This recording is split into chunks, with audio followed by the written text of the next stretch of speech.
पत्रकारानं पक्षी असणं गैर नाही, मात्र बातमीदार म्हणून त्याची भूमिका निपक्ष हवी, असं मत ज्येष्ठ पत्रकार प्रसन्न जोशी यांनी व्यक्त केलंय। सिंधुदुर्ग जिल्हा पत्रकार संघ आयोजित पत्रकार दिन कार्यक्रमात ते बोलत होते। पत्रकार दिनाच्या शुभेच्छा। बाळशास्त्री जांभेकर, मला 6 जानेवारीच्या निमित्तानं मी आतापर्यंत अनेकदा अशा कार्यक्रमांना गेलेलो आहे। मागच्या वर्षी मी कुंडल सांगली इथं सुद्धा मला आमंत्रण होतं, त्यापूर्वी मी बीडमध्ये गेलेलो आहे, अनेक ठिकाणी गेलेलो आहे। पण कोकणामध्ये यायची माझी ही पत्रकार दिनासाठी यायची ही तशी पहिलीच वेळ। आणि कोकणातला हा पत्रकार दिन माझ्यासाठी याकरता महत्त्वाचा आहे कारण एकतर कोकणी माणूस आणि त्यातही पत्रकार एकमेकांबद्दल चांगलं बोलण्याचा बोधा हा एकमेव दिवस असावा।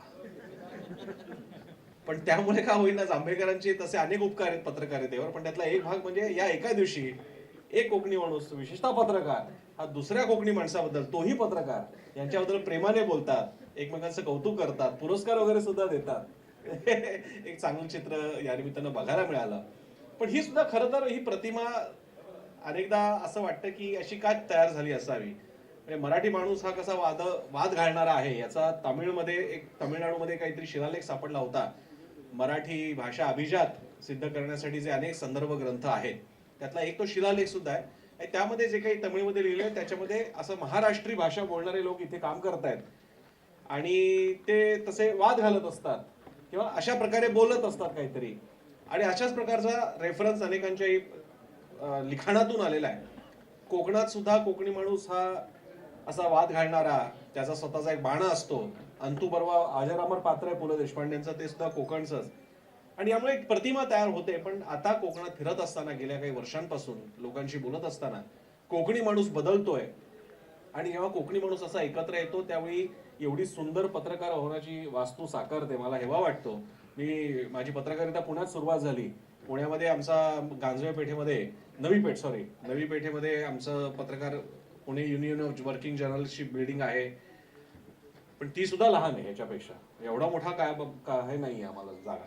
किंवा मुंबईमध्ये जो मुख्य मुंबई प्रेस क्लब आहे त्याच्या बाजूला मराठी पत्रकार परिषद आहे, त्यांची सुद्धा इमारत जुनी आहे, पण हे एकदम म्हणजे भारीच काम आहे सगळं। पण म्हणजे हे जे काही आहे, म्हणजे मला कसं असतं की एक काळ होता की ज्यावेळी मुंबई पुण्याकडे बघितलं जायचं, मुंबई पुण्याचे ऑफिसेस, मुंबई पुण्याचे हॉटेल, मुंबई पुण्याचे साहित्यिक, मुंबई पुण्याचे पत्रकार वगैरे।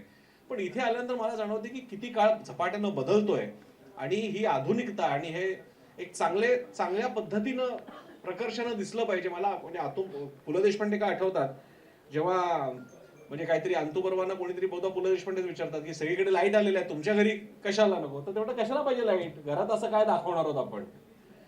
अशा विचार करणाऱ्या कोकणी माणूस आज इतका पुढे गेलेला आहे की जो आता म्हणतो की आम्हाला एक उत्तम पत्रकार, हे एक इमारत हवी पत्रकार संघाची। आणि त्याचप्रमाणे आता तर नितेश राणे तर म्हणालेले की तालुक्यामध्ये सुद्धा पत्रकार भवन उभी राहिली पाहिजेत, आणि ते खरं आहे। पत्रकार म्हणून पत्रकारितेला जेव्हा मी सुरुवात केली होती बातमीदारीला, पत्रकार भवन हे दुसरं घर असतं।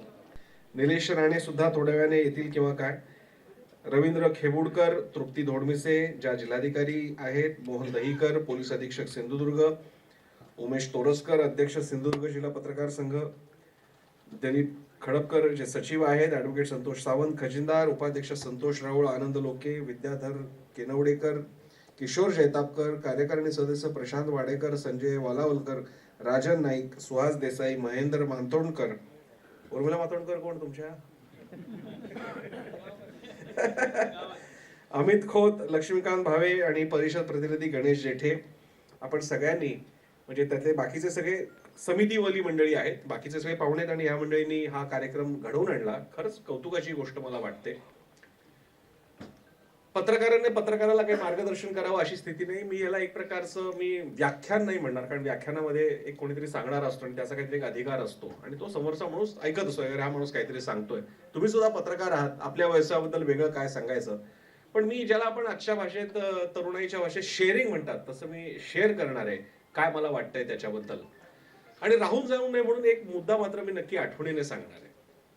आपल्यासाठी जसे बाळशास्त्री जांभेकर आपल्यासाठी अतिशय मोठी व्यक्ती आहेत, त्यांनी त्या काळामध्ये दर्पण सुरू केलं, आणि दर्पण सुरू करण्यामागची त्यांची भूमिका इतक्या वर्षांच्या पूर्वी ही सुद्धा सर्वसामान्यांपर्यंत माहिती गेली पाहिजे, त्यांचं ज्ञानार्जन त्यांच्यात तयार झालं पाहिजे, ही एक जाणीव ठेवून त्यांनी एक दैनिक काढलं आणि दैनिकाचा बराच काळ दर्पण हे चालू राहिलेलं आहे.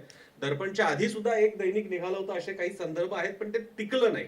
आणि अनेकदा कसं होतं, आता उदाहरणार्थ मराठी चित्रपटाचे जनक कोण नाही तर कधी कधी वादाचा मुद्दा होतो. म्हणजे भाऊसाहेब दादासाहेब फाळके की दादासाहेब तोरणे असा तो अनेकदा वाद होतो. अनेकांना माहित नसतं, मग लोक त्याच्यामध्ये सुद्धा काहीतरी श्लेष शोधत राहतात. पण तोरणेंनी जे शूट केलं होतं ते नाटक शूट केलं होतं. दादासाहेब फाळकेंनी चित्रपट घडवला होता. नाटक म्हणजे इथे जे सुरू आहे ते शूट केलं तरी म्हणू शकतो की हा व्हिडिओ आहे. पण व्हिडिओ असणं आणि फिल्म असणं याच्यात फरक आहे. दर्पणकारांचेही पूर्वी एक पत्र होतं असा काही संदर्भ आढळतोय, खरं आहे. पण तरी सुद्धा दर्पणकारांनी एक भूमिका घेऊन सदोदित नीट प्रिंट करून नियमितपणे पेपर काढणं याला वृत्तपत्र म्हणतात. तसं त्यांनी ते वृत्तपत्र काढलं होतं आणि म्हणून दर्पणचं महत्व खूप मोठं आहे. आणि आजही जेव्हा प्रादेशिक वृत्तपत्रांमुळे मोठमोठ्या ब्रँड्समुळे आज जशी छोटी वृत्तमानपत्र कशी पटापट बंद पडली आपण पाहिलेलं आहे, त्या काळात दर्पण त्यांनी टिकवलं आणि त्यांच्यासमोर काही कमी आव्हानं नव्हती. विशेषतः ब्रिटिश काळ होता, त्यांना तिकडे सांभाळून सुद्धा आपल्या सगळ्या देशबांधवांना जागृत करण्यासाठी ते प्रयत्न करत होते. त्यामुळे त्यांचं स्मरण मी अतिशय नम्रतेने करेन, इकडे नम्रतापूर्वक करेन. आणि आजच्या या कार्यक्रमाला आपण सगळ्यांनी बोलवलं म्हणून आपले आभार सुद्धा मानतो. पत्रकारितेचं आजचे परिस्थिती खूप बदललेली आहे. आज आपण म्हणजे आधी आपल्याला काय होतं, दर्पण पेपरचंच नाव होतं दर्पण. समाजाला गोष्टी म्हणजे समाज कसा आहे हे त्याला दाखवून देण्याचं काम दर्पण करतो वगैरे. आपण त्या व्याख्या सगळ्या पाहिलेल्या आहेत. आणि समाजाकडे माहितीचे बाकीचे स्रोतच नव्हते आणि त्यामुळे आपल्या सगळ्यांवरती समाज अवलंबून होता.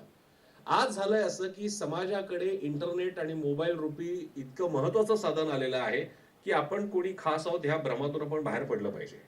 लोकांकडे सुद्धा तो डेटा येतोय. म्हणजे आता एक काळ होता की वृत्तपत्र भारी वाटायची, त्याच्यातही पुण्या मुंबईची वृत्तपत्र भारी, मग त्या खालोखाल स्थानिक वृत्तपत्र, त्यांचे जिल्हा प्रतिनिधी, chief reporter, sub editor, chief editor सगळे होते.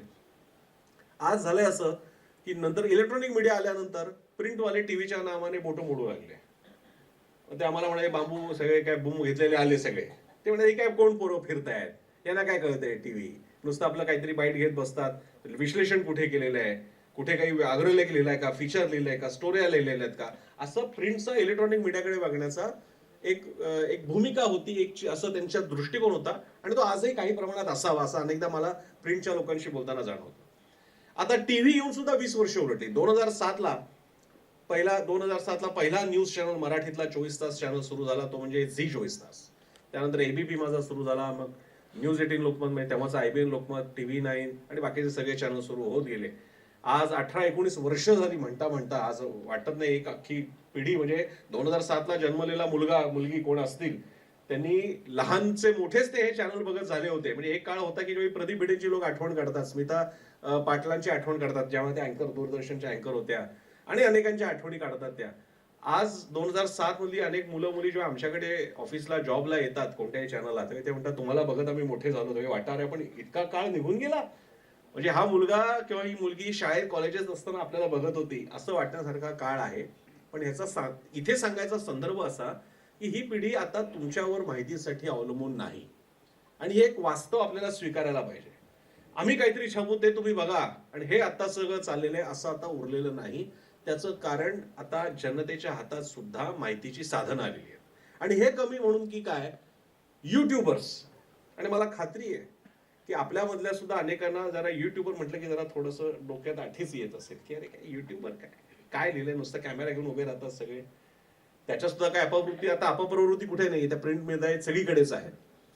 पण युट्यूबरने एक मोठी क्रांती आणली, ती तुम्हाला चांगली वाटो किंवा वाईट वाटो, पण त्यांनी आमचा सुद्धा, म्हणजे कसं झालं, प्रिंटवाले टीव्हीला शिव्या घालायचे, टीव्हीवाले आता युट्यूबरना म्हणतात की आमचा कॅमेरा, आम्हाला बातम्या शूट करायच्या असतात पण युट्यूबर मध्ये घुसतात. पण असं आहे की एकेकाळी हाच तर दावा प्रिंटवाल्यांनी इलेक्ट्रॉनिक बाबतीत सुद्धा केला होता. म्हणजे एक काळ होता की काय, आता समजा आपला पुढारी पेपर आहे, सकाळी रत्नागिरी टाइम्स आहे, सकाळी कुठलाही पेपर, म्हणजे मला आता नाव काही एकच नाही घेत, पण म्हणजे ते 4 प्रतिनिधी नाही दिसले तर पत्रकार परिषद सुरू व्हायची नाही, आहे ना. आता असं झालेलं आहे की प्रिंटचे सगळे आलेले आहेत. रत्नागिरी टाइम्स आहेत, सागर आहे, तरुण भारत आहे, पुढारी आहे, सकाळ आहे, लोकमत आहे, मटार, लोकसत्ता, सगळे प्रतिनिधी जमलेले आहेत. पण टीव्हीचे नसले तरी तो माणूस थांबतो. आणि मग प्रिंटवाल्यांना जरा पोटात असं जरा म्हणजे का, त्यांच्यासाठी काय थांबलंय, सुरू करा ना, आम्ही आहोत ना इकडे. पण त्या माणसाला टीव्ही हवा असतो, कारण त्याला माहिती ही बातमी लगेच जाणार आहे, त्यामुळे ते टीव्हीसाठी थांबतात. आता टीव्ही आल्यानंतर मग टीव्हीचा एक काळ होता, मग त्याच्यामध्ये टीव्ही वाल्यांना महत्व मिळालं, प्रिंटपेक्षा जरा जास्त मिळालं. ह्याच्या बाबतीत मला जर का तुम्ही विचाराल, कारण मी प्रिंटमध्ये काम केलेलं आहे, मी बेळगाव तरुण भारतचा पुणे प्रतिनिधी होतो, त्यामुळे मी प्रिंटला काम केलेलं आहे. टीव्हीला होतं असं की तिकडे लगेच बाईट किंवा व्हिज्युअल लागतात आणि ते लगेच बघायचे असतात. त्यामुळे नेत्यांना, कोण कार्यक्रम करणारे असतील नेते, सामाजिक कार्यकर्ते, एनजीओ, आणखी कोण कोण असतील ते, त्यांना त्याचं महत्व, टीव्ही असला पाहिजे, टीव्हीवर दिसलं पाहिजे ते. पण टीव्ही कडनं व्हायचं असं की दरवेळी लिंक मिळत नाही, आता सगळी लिंक लागते आम्हाला युट्यूबची. मग युट्यूबवर आले आणि युट्यूबवरनी टीव्हीला जे शक्य नाही ती जागा त्यांनी ओळखली की स्थानिक पातळीला लोकांना पटकन व्हिडिओ समोर आला पाहिजे आणि तो लोकांनी बघितला पाहिजे. टीव्हीचं काय व्हायचं, समजा हा कार्यक्रम झालेला आहे सिंधुदुर्ग ओरोसमध्ये, सिंधुदुर्ग जिल्हा पत्रकार संघाच्या कार्यक्रमाचा संपन्न, ही बातमी मेन स्ट्रीम न्यूज चॅनलला, फास्ट न्यूजला पण लागेल की नाही शंका आहे. कारण आता एवढं सगळं तिकडे चाललेलं आहे, सगळं मुंबईला, पुण्याला आणि सगळीकडे बिनविरोध जो काय सगळा विषय चाललेला आहे, त्याच्यामध्ये सिंधुदुर्गातल्या ओरोसमध्ये जिल्हा पत्रकार संघामध्ये काहीतरी कार्यक्रम झालेला आहे. हे कुठे गेली तर गेली, नाही तर नाही. पण मग जर का इथले जे युट्यूबर चॅनल्स आहेत ते मात्र हा बातमी नीट कव्हर करतील, तुम्हा सगळ्या मंडळींचे छोटे छोटे बाईट लावतील, नेते शाण्यांचं जरा भाषण जरा मोठं लावतील आणि मग एक नीट त्याला पॅकेज वगैरे करून ते दाखवतील आणि त्याच्या लिंक्स लगेच तुमच्याकडे दुपारपर्यंत येतील, मग त्या तुम्ही आणखी तुमच्या व्हॉट्सअप ग्रुपवर शेअर कराल. या सगळ्या सकट पत्रकारिता बदललेली आहे. आता मला सांगा, मी तर इथून जाईन मुंबईला, पण तुम्हा मंडळींना या बातमीचं, ह्या सगळ्या कार्यक्रमाचं जे क्षण अनुभवायचे असतील तर तुम्हाला उपयोगी कोण पडलं? तुम्हाला तो युट्यूबवर उपयोगी पडला. आणि म्हणून आजच्या काळामध्ये युट्यूबर सुद्धा महत्वाचे आहेत. आणि ते युट्यूबरची ही जी स्किल्स आहेत, ही मला अनेकदा असं वाटतं की केवळ ती स्किल्स ती वेळच्या वेळी न केल्यामुळे प्रिंटचे अनेक अतिशय चांगले पत्रकार, मला अनेकांदा वाटतं ही मंडळी टीव्ही मध्ये यायला पाहिजे होती, यांनी स्वतःचं पुढे केलं पाहिजे. पण होतं असं की आम्ही कुठे जाऊन ते बूम पकडणार, आम्ही कुठे जाऊन ते असा कॅमेरा पकडू, आम्ही कशाला मोबाईल पकडू. या केवळ स्वतःलाच घालून घेतलेल्या मर्यादेमुळे अनेक चांगले पत्रकार, ज्यांनी प्रिंटची वेस ओलांडून टीव्हीला यायला पाहिजे होतं, टीव्हीची वेस ओलांडून डिजिटलला जायला पाहिजे होतं, ते थोडंसं राहतं. आणि हा बदललेला काळ मी तुमच्या समोर मांडण्याचा प्रयत्न करतोय की हा काळ तुमच्यासाठी थांबलेला नाहीये. यापुढे तुम्ही रिपोर्टर, काय principal correspondent, bureau chief, sub editor, assistant editor, associate editor, सहयोगी संपादक, संपादक, मुख्य संपादक वगैरे असं राहणार नाही. आता सगळं या पुढचा काळ हा मल्टीमीडिया प्रोड्युसरचा असणार आहे. सिंधुदुर्गच्या एका माणसाने बातमी सुद्धा लिहावी, व्हिडिओ सुद्धा प्रोड्यूस करावेत, कार्यक्रम सुद्धा कव्हर करावेत, त्याचं पॅकेज बनवून द्यावं, ते तिकडे पाठवावं, ते तिकडे लागेल, असं सगळं होत जाणार आहे. आणि कॉस्ट कटिंग हा इतका मोठा मुद्दा आता झालेला आहे सगळ्या चॅनल, सगळ्या वृत्त कंपन्यांना. आता आपण तर सगळेच त्याच्यातले व्यवसाय बंधू आहोत, आपल्याला माहिती आहे काय अडचणी चालू आहेत आपल्या. अशा वेळी म्हणजे मला आठवते ते दिवस, मी 2007च्या सुरुवातीला सकाळमध्ये होतो, बहुधा ते शेवटचं वर्ष असेल की ज्यावेळी पुणे सकाळमध्ये प्रूफ रीडरचं डिपार्टमेंट होतं. मला माहित नाही आता कुठल्याही चॅनलला, किंवा चॅनल तर सोडूनच द्या, कोणत्याही वृत्तपत्राच्या कार्यालयात प्रूफ रिडिंगचं डिपार्टमेंट आहे आणि 2 शिफ्ट मध्ये तिकडे काम चालतं, असं मला आठवतच नाही आता कुठे आहे का. त्याचं कारण आता असं ठरवण्यात आलेलं आहे की उपसंपादकांनीच प्रूफ रिडिंग करायचं. तुम्ही कशासाठी आहात? तुम्हीच प्रूफ रिडिंग करायचं. बरं चला, हे पण केलं. त्याच्यानंतर आता काय, नंतरच्या काही वर्षात, कारण बातम्या कळत होत्या काय चाललंय प्रिंटमध्ये, काय चाललंय. पेजिनेशनसाठी आर्टिस्ट वेगळे असायचे, उपसंपादक मागे उभा राहायचा, स्लिप काढायचा आणि बातम्या लावून घ्यायच्या आणि पानं लावायची सगळी. आता उपसंपादनाच्या जॉबसाठी पेजिनेशन माहीत असणं हे तुमच्या कामाचा भाग आहे. म्हणजे बातमी आणा, बातमी आलेली बातमी संपादित करा, प्रूफ रिडिंग त्याचं बघा, हेडिंग वगैरे सगळं द्या, पानही लावून घ्या. या पातळीपर्यंत आपलं गेलेलं आहे. त्याची सुद्धा कारण आहेत आणि त्याची कारण आहेत आर्थिक कारण. आणि ही आर्थिक कारणं जास्त महत्वाची आहेत, जो माझा जास्त आवडीचा विषय आहे आणि जो प्रेक्षकांना माहित नाही, वाचकांना माहित नाही.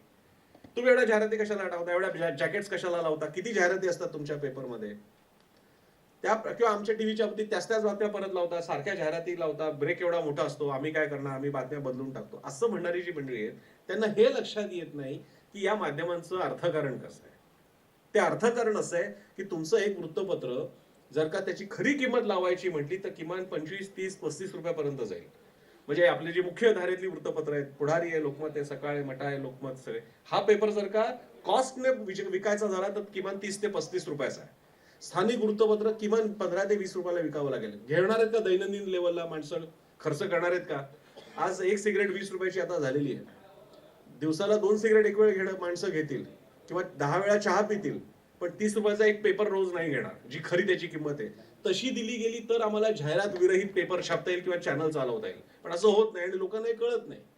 आणि त्यामुळे लोक आपल्यावरती टीका करतात की तुम्ही अशा प्रकारची पत्रकारिता करता, जाहिराती केवढ्या आहेत.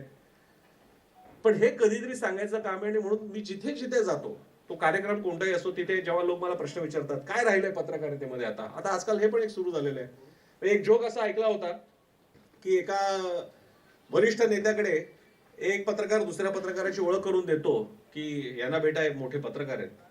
तो म्हणतो अच्छा कोणत्या पार्टीचे. हे आजकाल पत्रकारांवरती राजकीय असण्याचा एक ठपका ठेवण्यात आलेला आहे आणि निष्पक्षपाती राहण्याचा पत्रकारांवरती एवढा दबाव काय मलाच कळत नाही. म्हणजे असं आहे की जर का अख्खी पत्रकारितेची इंडस्ट्री, ते चालवणारे उद्योजक, ही सगळी मंडळींची जर का भूमिका असू शकतात तर पत्रकाराची भूमिका असू शकते. आपला काय लफडा झालाय, पत्रकार आणि बातमीदार याच्यामध्ये फरक आपण करत नाही आहोत. बातमीदाराने निष्पक्ष राहिलं पाहिजे, पण पत्रकाराला पक्ष असू शकतो. पत्रकार कोणी असू शकतो. स्वर्गवासी बाळासाहेब ठाकरे पत्रकार होते का? नक्की होते, 1000% होते. ते पत्रकार असल्यामुळे ते पक्ष घेऊ शकत होते, म्हणून त्यांनी मराठी माणसाचा, हिंदुत्वाचा जो काय असेल तो पक्ष घेतला. निळकंठ खाडीलकर त्यांनी पक्ष घेतला. पण बातमीदार जर का असेल तर बातमीदारांनी मात्र जे काही लिहिलेलं तेवढंच दिलं पाहिजे. आपला काय घोळ झाला आणि त्या घोळामध्ये आपल्या पत्रकारितेच्या संस्थांनी सुद्धा ही चुका केल्या की पत्रकार निष्पक्ष असला पाहिजे असं अत्यंत चुकीचं कोणीतरी सांगितलं आणि ते आता सारखं सांगितलं जातं आणि म्हणून लोक कोणी येतं आणि आपल्याला टपली मारून जातं, अरे तुम्ही पत्रकार, तुम्ही निष्पक्ष असलं पाहिजे. पत्रकाराने निष्पक्ष असता कामा नये, बातमीदाराने निष्पक्ष असलं पाहिजे. बातमीदाराची भूमिका पार पडली की मी पक्ष घ्यायला मी मोकळा आहे. मग तो एखाद्या उद्योगाच्या बाबतीत असेल, एखाद्या राजकारणाच्या बाबतीत असेल, राजकीय विचाराच्या बाबतीत असेल, तो विचार घ्यायचा पत्रकाराला अधिकार आहे. बातमीदारांना मात्र बातमी आहे तशी दिली पाहिजे. पण या छोट्या छोट्या गोष्टी माहीत नसतात आणि या अशा अवस्थेमध्ये ही बाकीची आव्हानं कमी म्हणून की काय, आता तर आर्टिफिशियल इंटेलिजन्स सुद्धा आलेलं आहे. चर्चा तर आता अशी चालू आहे की आता तुम्हाला माहित नसेल कदाचित 2023 का 24चा दिवाळी अंकामध्ये पुण्यामध्ये एका माणसाने सगळा दिवाळी अंक एआयने काढलेला आहे. एआयला प्रॉम्प्ट दिले, ते प्रॉम्प्ट लिहायचा असतो, तो प्रॉम्प्ट दिला आणि लेख कथा कविता हे सगळं, मराठी कथा कविता लेख हे सगळे एआयने दिले आणि पूर्णपणे एआयने बनवलेला दिवाळी अंक बनला. वृत्तपत्रांमध्ये सुद्धा आता हळूहळू त्याचा वापर होऊ लागलेला आहे, लेखांसाठी होऊ लागलेला आहे. इंग्लिशमध्ये तर त्याचा वापर प्रचंड वाढलेला आहे आणि मराठीमध्ये तो येऊ घातलेला आहे. आज अनेकदा काही केलं म्हणजे काही माहिती दिली, आपण मागली तर वाटतं यार याच्यात काय चुका आहे, काय घोळ घालून ठेवलेला आहे, लोक हसतायत. पण आज न उद्या हे इंटरनेट आणि ह्या एआय रूपी हे शस्त्र किंवा हे साधन हे आपल्यापर्यंत येणार आहे. त्या गैरसमजात राहू नका, असं राहू नका. सिंधुदुर्गामधलं जर्नलिझम काय कळणार आहे एआयला, असं नाही होणार. ह्या सगळी वृत्तपत्र ही डिजिटल स्वरूपात आज इंटरनेटवर आहेत. ती तिकडे मशीनला वाचता येतात, त्याचा डेटा समजून घेता येतो आणि त्याच्यावरती प्रोसेस करता येतं. आज ना उद्या फक्त 1-2 माणसं ऑफिसला ठेवून आणि 2-3 फक्त एक पत्रकार रिपोर्टर ठेवून मला म्हणायचं आहे, बातम्या कवरून वृत्तपत्र निघायला लागली तरी मला आश्चर्य वाटणार नाही. टीव्हीच्या बाबतीत तर आता झालेलंच आहे. 2-3 स्ट्रेंजर ठेवले की ते 4 चॅनलला बातम्या देतात. सिंधुदुर्गाच्या बातम्या, नगर परिषदाची निवडणूक आणि बाकी विधानसभा लोकसभा सोडली तर बाकीचं राजकारण आम्हाला हे इथून कव्हर होऊ शकतं. अशा काळामध्ये पत्रकारांसमोर आपल्यासमोर मोठं आव्हान आहे, सस्टेन कसं करायचं. मला खूप कौतुक वाटलं की आपण सगळ्यांनी प्रयत्न करून एवढी सुंदर वास्तू बांधलेली आहे आणि आपणही बाकी सुद्धा त्यांच्या पत्रकारांच्या निवासासाठी वगैरे प्रयत्न करतायत. अनेकदा पत्रकारांच्या पेन्शनचा सुद्धा मुद्दा निघत असतो, तो सुद्धा लावून धरला पाहिजे. शहरातल्या पत्रकारांची यांना त्या प्रकारे काहीतरी किमान मार्ग त्यांचा निघेल. पण बाकीच्यांनी काय करायचं, म्हणजे समजा इकडे काम करणारा कोणी साधा स्ट्रेंजर असेल, साधा पत्रकार असेल, रिपोर्टर असेल, त्याला काही लाखो रुपये पगार तर मिळणार नाही. अशा वेळी त्यांच्यासाठी उपजीविकेचं साधन काय असावं, त्यांना अन्य कुठल्या गोष्टीचं प्रशिक्षण दिलं पाहिजे. आणि म्हणून मला नितेश राणेंनी जो आता उल्लेख केला की 2 रूम्स फक्त प्रशिक्षणासाठी असल्या पाहिजेत, त्या केवळ तरुणांसाठीच्या प्रशिक्षणासाठी नाही, तुमच्या सदस्यांच्याही प्रशिक्षणासाठी असल्या पाहिजेत. मुळात पत्रकारांना आता एकदा का ते कोर्स झाला की आयुष्यात नंतर मला कुठल्या प्रशिक्षणाची गरज हेच वाटत नाही. पण त्या प्रशिक्षणाची तुम्हाला गरज आहे, ते प्रशिक्षण तुम्ही घेतलं पाहिजे. आणि फक्त पत्रकारितेचं नाही, साध्या साध्या गोष्टी, उदाहरणार्थ आर्थिक नियोजन कसं करावं, माझा जो काही थोडाफार तुटपुंजा पैसा येत असेल किंवा माझी जी काही पैसा मिळवण्याची साधन आहेत त्या पैशाला मी जास्त कसं वाढवू शकतो. एक लक्षात घ्या, व्यवहार कुणाकडे सुद्धा बघत नाही. पत्रकाराला सुद्धा तेच पोट असतं जे इतरांना असतं. पत्रकाराच्या घरी सुद्धा त्याच अपेक्षा असतात लोकांच्या, नातेवाईकांच्या, ज्या तुमच्याही इतरांच्या कुणाच्या घरी असतात. त्यासाठी त्या प्रशिक्षणाची गरज आहे. आणि यापुढची ही स्थिती पाहत असताना आपल्याला एक नवीन प्रशिक्षण आपल्याला माहीत असल्याची गरज आहे. साधा हेल्थ आपल्याकडे इन्शुरन्स असतो, तुम्ही मगाशी घराचं म्हणत होता, पण हेल्थ इन्शुरन्स पत्रकारांचा आहे का? क्रिटिकल हेल्थ इन्शुरन्स आहेच का? आज लोकांना हार्ट अटॅक फार पटापट यायला लागलेले आहेत. अशा असंख्य गोष्टींसाठी प्रशिक्षणासाठी या अशा चांगल्या माध्यमाची गरज आहे. आजच्या पत्रकारितेमध्ये एक राजकीय आव्हान खूप मोठं आहे, ते म्हणजे तुम्ही या बाजूचे आहेत का त्या बाजूचे म्हटल्यानंतर लगेचच तुम्हाला पाकिट पत्रकार म्हटलं जातं. आता तर काय काय शब्द आहेत, गोदी मीडिया, चाटुकार, गोदी मीडिया, पाकिट पत्रकार, वाटीवाले पत्रकार, असं सगळं म्हटलं जातं. आणि मला असं वाटतं की ह्याच्यामुळे बदनाम करायला बाकीचे इतके सगळे बसलेले आहेत. म्हणजे सोशल मीडियावरती जरा इकडचं तिकडे टाकले की भूमिका बदलली का? नितेश राणेंबरोबर समजा मी बसलो असेल, अरे भूमिका बदलली का? बरोबर, समजा उद्या मी आदित्य ठाकरेंबरोबर बसलो होतो, अरे काल तर नितेश राणेंबरोबर बसलो होतो, अरे मी बसलो होतो ना, आणि बसलो होतो रात्री 8 वाजता नव्हतो बसलो, सकाळी बसलो होतो. प्रॉब्लेम काय? अशा समाजामध्ये आज आपल्याला पत्रकारिता करायची, काय करायचं अशा वेळी? आणि हा खरंच माझ्यासमोर प्रश्न होतो की काय केलं पाहिजे या आज तुम्हाला सांगतो, टीव्हीच्या बाबतीत आम्हाला अनेकदा लोक म्हणतात, अरे चांगल्या चर्चा आता तुमच्या नसतात, अरे तेच तेच तुम्ही कार्यक्रम परत दाखवता. आता चर्चांच्या बाबतीत सांगतो, माझं अख्खं करिअर डिबेट शो मध्येच माझं करिअर झालं. आम्हाला चांगले गेस्टच मिळत नाहीत. चॅनल पक्षांकडचे एखा दुसरा पक्ष सोडता चांगले प्रवक्ते असले पाहिजेत, ही आमची ओरड आहे की आम्हाला चांगले प्रवक्ते द्या. मी नावं घेणार नाही, कारण आता राजकारणाचा सगळा माहोल असल्यामुळे कोणावर एक, पण महाराष्ट्रातल्या एखाद दुसऱ्या प्रमुख पक्षाला सोडता बाकीच्या पक्षांना प्रवक्ते किती महत्वाचे त्याचं भानच नाहीये. एकीकडे तुम्ही म्हणणार हा गोदी मीडिया झालेला आहे, आमची भूमिका मांडत नाही. अरे तुम्हाला रोजच्या रोज बोलवतोय चर्चेमध्ये, या तुम्हीच येत नाही आहात, तुमच्याकडे प्रवक्तेच नाहीये, प्रवक्त्यांचं प्रशिक्षण नाहीये. एक महत्वाचा पक्ष आहे, तुम्हाला सगळ्यांना माहिती आहे तो पक्ष, आता त्याची स्थिती वेगळी झालेली आहे. ज्या पक्षाला सर्वाधिक माध्यमांचा वापर करता येऊ शकतो त्या पक्षाकडे फक्त 2 प्रवक्ते माध्यमांकडे जाणार आहे. म्हणजे आम्ही तुम्हाला रोज बोलवतोय, रोज महत्वाच्या विषयांवरती तुम्हाला जी काही टीका करायची सत्ताधाऱ्यांवरती ती करायला आम्ही देतोय, आणि ती फुकट आहे, तुम्हाला आमंत्रित करतोय, पण वेळ देत नाही. बाकी प्रवक्त्यांचं पॅनल प्रचंड मोठं, पण बोलायला एकही नाही. आपण तुमची बाजू तुम्ही नाही मांडायची, ते काय आम्ही मांडणार आहोत? बरं, एवढ्या शिव्या खाल्ल्या समजा पत्रकारांनी बाजू मांडली, तरी उद्या तुम्ही पलटी मारणार नाही याची काय गॅरंटी? आज आपण बघतोच आहोत आजचं जे सगळं सहमतीचं राजकारण आहे. आता कशाची, मगाशी मी नितेश राणेंना विचारत होतो काय मुंबई महापालिकेचं काय होणार वगैरे, ते सांगत होते की लढाई आहे. त्यांच्या बाजूने वातावरण असलं चांगलं तरी सुद्धा ते म्हणाले की लढाई आम्हाला द्यावी लागेल, पण ते म्हणाले पुढे काय होईल याची काहीच खात्री नाही. आणि ते खरंच आहे. आता फक्त एकदा म्हणजे मी गंमत म्हणून ही कमेंट करतोय, एकदा काँग्रेस आणि भाजप एकत्र आले की डोळे मिटायला मोकळे. पण आता तुम्हाला ह्याच्यात दुसरी गंमत सांगतो.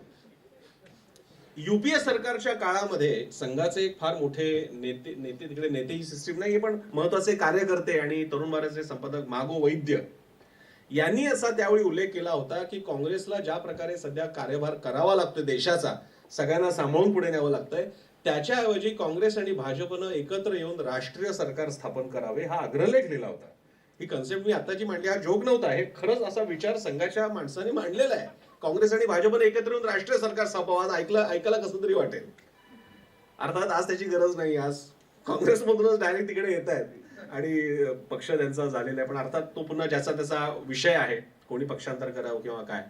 पण अशा काळामध्ये पत्रकारांची आणखीनच विचित्र स्थिती होते की मग ह्या सगळ्याची, आणि पुन्हा त्याच्यावरती पत्रकारांवर होणारे हल्ले, आणि हा एक इतका गंभीर विषय झालेला आजच्या काळात. एक डॉक्टरांवरती होणारे हल्ले आणि पत्रकारांवर. डॉक्टर माणसाचं आरोग्य बघत असतो, पत्रकार समाजाचं आरोग्य बघत असतो, आणि दोघं सेवा करतायत समाजाची, मार खातायत लोकांकडून. आणि याच्यावरती काय करावं हा मात्र गंभीर प्रश्न आहे. पत्रकार हल्ला विरोधी कायद्यासाठी सध्या अनेक जण प्रयत्न करत असतात. मला खात्री आहे आपल्याकडनं सुद्धा त्याबाबतीत प्रयत्न झाला. इकडे आहेत का पत्रकारांना हल्ला विल्ला झाले पत्रकार आहे तिकडे? आमची एकजूट आहे. पण तरी सुद्धा सांगायचा मुद्दा असा की या बाबतीत एकजूट ही बघायला मिळाली पाहिजे. आणि केवळ सिंधुदुर्ग असं नाही, आपण सगळे पत्रकार, शेवटी संघटना अनेक असतात. माणूस हे बघा, 2 माणसं म्हटली की त्यांच्या काहीतरी मतभेद असणार, 2 माणसं त्या अर्थाने एकत्र राहू शकत नाहीत. तर एवढे मोठे बुद्धिमान आणि शब्दांच्याच क्षेत्रात काम करणाऱ्या लोकांमध्ये पूर्ण एकमत अशी अपेक्षाही नाहीये. पण तरी सुद्धा एक कॉमन मिनिमम अजेंडा घेऊन राज्यभरातल्या पत्रकार संघटनांनी, आपल्याकडे तसं फेडरेशन पण नाही, मी चुकत नसेल तर महाराष्ट्रामध्ये, म्हणजे महाराष्ट्रामध्ये पत्रकार संघ वगैरे आहेत, त्यांचा काही पत्रकार संघ हे दिल्लीच्या प्रेस क्लबशी संबंधित आहे हे मला माहिती आहे, पण राज्याच्या सगळ्या पत्रकार संघटनांचं किमान एक संयुक्त अधिवेशन व्हावं, त्याच्यातले मुद्दे मांडले जावेत, याच्यासाठीचं एक मंच असा फेडरेशनचा नाही, असं माझं, तुम्ही चुकत असेल तर मला दुरुस्त करा, पण त्याची गरज आहे. कारण असं आहे की सिंधुदुर्गच्या पत्रकारांची ताकद एका पातळीनंतर, म्हणजे तुम्ही नितेश राणेंकडे जाल, पुढे कुठे जाल, त्यासाठी पुढे जाण्याकरता एक ताकद आणि रेटा तयार होण्यासाठी हे असं फेडरेशन असायची सुद्धा गरज आहे. त्यासाठीचं सुद्धा असं आहे की ही आज जांभेकरांची नगरी आहे आणि सगळ्या मोठमोठ्या पत्रकारांची नगरी आहे. राणे स्वतः सुद्धा एका अर्थानं पत्रकारच आहेत. प्रहार पेपर जेव्हा सुरू झाला होता, मी तुम्हाला सांगतो, कोलाजी त्यांच्या रविवारच्या सप्लिमेंटचं नाव होतं, अतिशय उत्तम कंटेंट त्यामध्ये असायचा. राणे म्हणजे मी आता पत्रकार म्हणून बघतोय, मला त्यांच्या राजकीय कारकिर्दीवरती काय बोलायचं नाही, पण त्यांच्याकडे त्या दृष्टीने मूल्यमापन करायला होतं. अतिशय उत्तम कंटेंट आणि राणेंचं त्याच्यावर लक्ष असायचं. मी कोलाज अगदी आवडीने, आता माझं वाचन कमी झालं म्हणून आहे, तर प्रहार मधला कंटेंट मी रविवार सप्लिमेंट सगळ्यांच्याच अतिशय आवडीने वाचतो. पुढारीची बार असेल, सकाळची असेल, लोकसभेची लोकरंग असेल, मठाची संवाद असेल, कारण रविवारची सप्लिमेंट म्हणजे आठवड्याभरात सगळ्या गोष्टींमधले उत्तम लेख त्यात येत असतात. प्रहारची अतिशय उत्तम सप्लिमेंट निघत होती, अतिशय उत्तम पत्रकार होते तिकडे. तर इथे हार आणि प्रहार, ते मला कॉलमही आठवला त्यांचा फार वेळा नाही लिहायचे नारायण राणे, पण ज्यावेळी लिहायचे त्यावेळी त्याचा हार आणि प्रहार, काहीतरी सज्जनांना हार आणि अन्यायावर प्रहार वगैरे असं सुद्धा केलं होतं त्यांनी. पण सांगायचा मुद्दा असा की या मंडळींनी म्हणजे एक अख्खा भारताच्या स्वातंत्र्य चळवळ आणि मोठ्या प्रमाणात राजकारण्यांचा वारसा पत्रकारितेचा राहिलेला आहे. यशवंतराव चव्हाणांनी पत्रकारिता केलेली आहे, शरद पवारांनी पत्रकारिता सगळ्यामध्येच केली होती. जो पेपर नंतर त्यांच्याकडे झाला सगळ्यामध्ये पत्रकारिता केलेली आहे. काँग्रेसचं तर नवं सह्याद्री नावाचं नियतकालिक सुद्धा होतं, अनेकांचं होतं, आणि त्याच्यातून एक प्रत्येकाचा पिंड तयार झालेला आहे. मगाशी मी नितेश राणेंना म्हणालो की मी त्यांचं भाषण ऐकत असताना माझ्या लक्षात आलं की एक बेसिक ती प्रेस नोट ती सरकारी जिल्हाधिकारी कार्यालयाची सोडली, तर मला त्यांचं आवडलेलं वैशिष्ट्य म्हणजे त्यांच्याकडे कोणते मुद्देही लिहिले नव्हते, पूर्ण थेट बोलत होते ते. आणि त्याहून गोष्ट म्हणजे माझा ज्या सगळ्या नेत्यांबद्दल एक आक्षेप असतो, पत्रकार इलेक्ट्रॉनिक मीडियाचं तर सोडूनच द्या, या ठिकाणी त्या ठिकाणी खऱ्या अर्थानं खरं तर याचा जो सारखा प्रयोग ते करतात, कारण शब्द संपदा नाही, पण मला आश्चर्य आणि कौतुक, काय म्हणू त्याला, आश्चर्यासह कौतुक मला असं वाटलं की त्यांच्या तोंडात ते शब्दासारखे येत नव्हते. आता आजकाल ना चांगली भाषणं ऐकायला मिळत नाही. चांगल्या प्रकारे कोणीतरी बोलतोय, योग्य ठिकाणी वक्रोक्तीचा अलंकाराचा वापर करतोय, योग्य ठिकाणी टोमणे मारतायत. म्हणजे त्यांनी जिकडे नको तिकडे टाळ्या वाजवणाऱ्यांना सुद्धा टोमणा मारला, म्हणजे स्वतःबद्दल हे भान असणं सुद्धा गरजेचं. तर मी ते बघत होतो, कारण बऱ्याच काळाने कसं टीव्हीच्या जगतात असल्यामुळे मुंबईच्या बाहेर पडणं होत नाही, तेव्हा अशा कार्यक्रमात आल्यानंतर मला त्यानिमित्तानं माणसं सुद्धा बघता येतात, नेते कशा प्रकारे विचार करतायत, आणि पुढची पिढी, आमचं कसं एक चित्र समाजासमोर सुद्धा तयार होतं. अरे काय, घरचा एवढा मोठा राजकीय वारसा आहे, पण एखादी व्यक्ती स्वतःला कशी घडवते हे सुद्धा या निमित्तानं बघता येत. आणि सगळ्यांच्याच बाबतीत आहे, सगळ्याच नेत्या मंडळींची पुढची पिढी बघत असताना शेवटी असे सगळा आव आणता येतो. राजकारणात लोकांसमोर तुम्ही उतरलात ना की मग तुम्हाला म्हणजे त्या आव नाही आणतायत, ते असावंच लागतं तुम्हाला. त्यामुळे त्या निमित्तानं मला ते जाणवलं. आणखी एक वेगळा मुद्दा आहे, कोकणाने अनेक मोठी माणसं दिलेली आहेत. एकट्या माझ्या आजोळी म्हणजे दापोली परिसरामध्येच किमान 2 ते 3 भारतरत्न आहेत.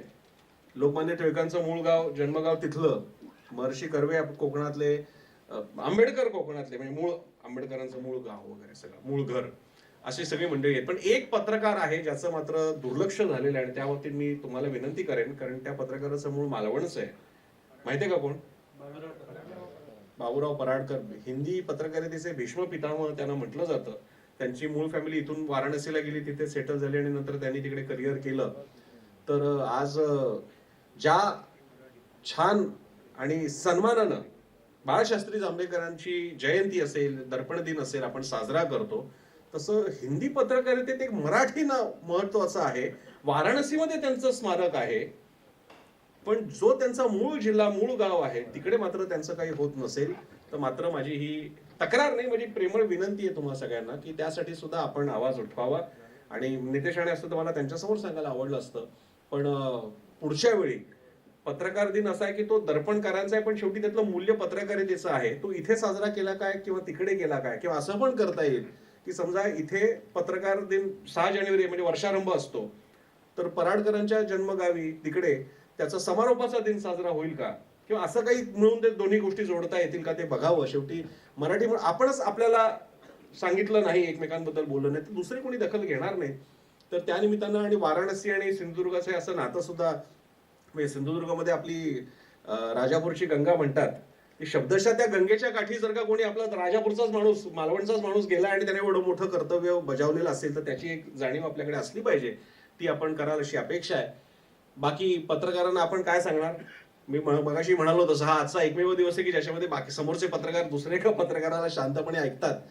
पण मी सांगेन की या निमित्तानं आपण सगळ्यांनी आपली काळजी घ्यावी. त्याचप्रमाणे वादविवाद होत असतात, राजकीय वितंडवाद होत असतात.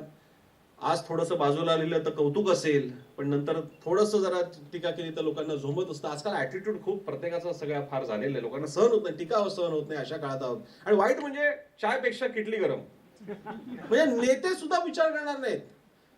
नितेश राणे म्हणाले ते खरं आहे, त्यांच्या अनेक मुलाखतीमध्ये मी त्यांना त्यांच्या काही भूमिकांबद्दल, त्यांच्या काही वक्तव्यांबद्दल खूप टीका टिप्पणी केलेली आहे. त्यांचं आता सुद्धा त्यांचं एक हिंदुत्वाची लाईन आहे, त्याबद्दल बोललेलो आहे. पण आता आम्ही नीट बोलत होतो. पण त्यांचेच कार्यकर्ते ट्रोल करतात, म्हणजे त्यांचे म्हणजे त्यांच्या पक्षाचे आणि कोणत्याही पक्षाचे. हा जो प्रॉब्लेम चहापेक्षा किटली गरमचा आहे ना, हा आणखी डेंजर आहे. नेता तुम्हाला काही करणार नाही, पण त्याचे कार्यकर्ते असं कसं बोललात तुम्ही, विकले गेलेले आहेत. पाकिट मिळाले मला तर, एकदा बघा पाकिट द्या तर खरं, एकदा घेऊन तरी बघूया पाकिट. हा जो काही प्रकार आता झालेला आहे, या काळामध्ये पत्रकारिता करणं खरंच अवघड झालेलं आहे. आणि समाज माध्यमांवरती तर आपल्याला असावं लागतं. आपण असं नाही म्हणू शकत की मी सोशल मीडियावर थांबणार नाही, तुम्हाला असावं लागतं. त्यासाठी सगळ्यांनी मिळून एकत्रितरित्या काम करूया. आपण या अतिशय सुंदर कार्यक्रमाला मला बोलावलं, या निमित्तानं कोकणमध्ये स्वतः बाळशास्त्री जांभेकरांच्याच कर्मभूमी जन्मभूमीमध्ये मला येता आलं, याचा मला आनंद आहे. त्यासाठी मी सिंधुदुर्ग जिल्हा पत्रकार संघाचे, आपल्या सगळ्या कार्यकारिणीचे आभार व्यक्त करतो आणि मी रजा घेतो. मी जसं म्हणालो तसं मी व्याख्यान देण्यापेक्षा काहीतरी शेअर करण्यासाठी आलो होतो, कारण तुम्ही सगळे मान्यवर पत्रकार आहात, माझ्यापेक्षा वयाने सुद्धा मोठे मला दिसताय. तर माझे 2 शब्द मी इथेच थांबवतो. मला इथे येण्याची संधी दिल्याबद्दल धन्यवाद.